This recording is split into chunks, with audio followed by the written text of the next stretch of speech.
पति के सिर पर इज्जत की चादर वही औरत पहना सकती है जिसकी परवरिश एक अच्छी और संस्कारी माँ ने की है। और मायका हो या ससुराल, औरत का मान सम्मान सिर्फ पति के पास होता है, क्योंकि जब वो गलतियां गिनाएगा तो सभी लोग सुनाएंगे, पर जब वही पति अपनी पत्नी की खूबियां बताएगा तो हर कोई गुण गाएगा।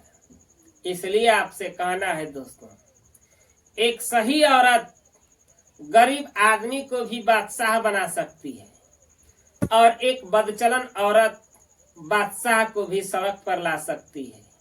तो मित्रों, साथ देने वाली स्त्री हर पुरुष को नसीब नहीं होती और प्यार देने वाला पुरुष हर स्त्री के नसीब नहीं होता।